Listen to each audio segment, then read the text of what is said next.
उर्दू भाषा के इस महान रचनाकार को सम्मानित करने का आज मुझे सौभाग्य प्राप्त हुआ है और इसकी मुझे बहुत बहुत प्रसन्नता है।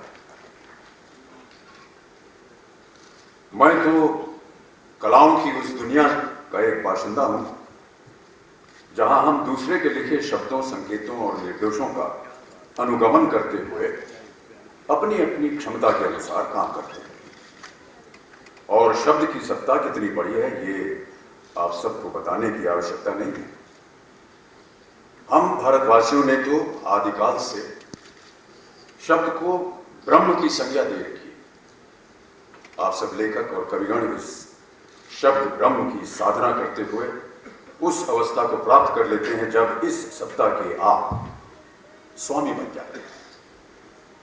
आपके भाव और कल्पनाएं साधारण मनुष्य की नियति के निर्माण करने लगती हैं और जो पहले से ही असाधारण होते हैं उन्हें भी और नई ऊंचाइयों तक पहुंचाने में मदद करती है। शहरयार साहब शब्दों की इस जादुई दुनिया के लाजवाब बेमिसाल शायर। उन्हें सम्मानित करके मैं इसलिए भी प्रसन्न हूं कि उनके साथ मैं एक और तरह का लगाव भी महसूस करता हूं। अपने पूज्य बाबूजी की वजह से बचपन से ही मेरे मन में साहित्य और साहित्यकारों के प्रति एक अटूट आदर और श्रद्धा का भाव रहा। मैं साहित्य का मर्मज्ञ या विद्वान तो नहीं हूं कि शहरयार साहब की खूबियों का बयान कर सकूं, पर यह जरूर जानता हूं कि जिन गजलों और नज्मों ने उन्हें इतना लोकप्रिय बनाया है उनमें उनके यकीदों और अनुभवों के इतने विविध रंग दिखाई देते हैं कि हैरानगी होती है। तमाम परेशानियों, मायूसियों और तन्हाइयों के बीच आकर भी वे अपने सामाजिक दायित्व को नहीं भूलते। साथ ही वे अपने सपनों को बेचकर कुछ भी मोल लेना नहीं चाहते, क्योंकि उनके सपने निजता और सामाजिकता दोनों से जुड़े होते हैं। अकेले पड़ते आदमी के दर्द से लेकर सामाजिक विषमताओं तक को वे अपनी शायरी में शामिल करते चलते हैं। बेचैनी और संघर्ष तो हर कलाकार और रचनाकार की नियति में लिखे ही होते हैं, पर उन सबको जीते हुए भी शहरयार साहब उन संवेदनाओं को इस तरह अभिव्यक्त करते हैं कि पढ़ने वाले को एक नई दृष्टि मिलती है, एक नया रास्ता सूझने लगता है। मेरे पूज्य बाबूजी ने लिखा था कि अग्नि देश से आता हूं मैं,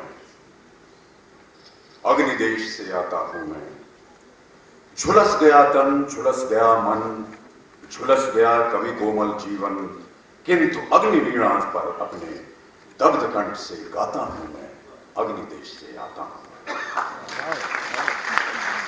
शहरयार साहब की शायरी में मैं इसी दग्ध कंठ की पुकार सुनता हूं। निस्संदेह उनका कद बहुत ऊंचा है। आधुनिक उर्दू कविता उनसे गौरवान्वित हुई है। एक बात और, वो ये कि जो मुझे उनकी ओर आकर्षित करती है, हमारे सिनी जगत को उर्दू साहित्य की जिन बहुत बड़ी बड़ी शख्सियतों का योगदान मिला है उनमें से एक शहरयार साहब के सहपाठी और मित्र भी रहे हैं श्री राही मासूम रजा साहब। राय साहब की ही तरह शहरयार साहब भी उर्दू और हिंदी के बीच की काल्पनिक दीवार को तोड़ डालने के पक्षधर रहे हैं। शहरयार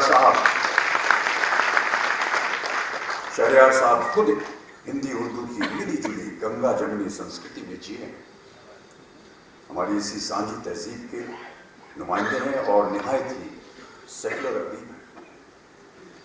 हमारी फिल्म इंडस्ट्री में तो उन्होंने अपनी लाजवाब लेखनी से नायाब मोती बख्शे हैं। उनके नगमे गमन, उमराव जान, फासले और अंजुमन जैसी फिल्मों में हम सुन ही चुके हैं। आज भी अगर कहीं सुन पड़े कि सीने में जलन, आंखों में तूफान सा क्यों है, इस शहर में हर शख्स परेशान सा क्यों है, तो ठिठक कर उस गीत को पूरा का पूरा सुन लेने का जी चाहता है।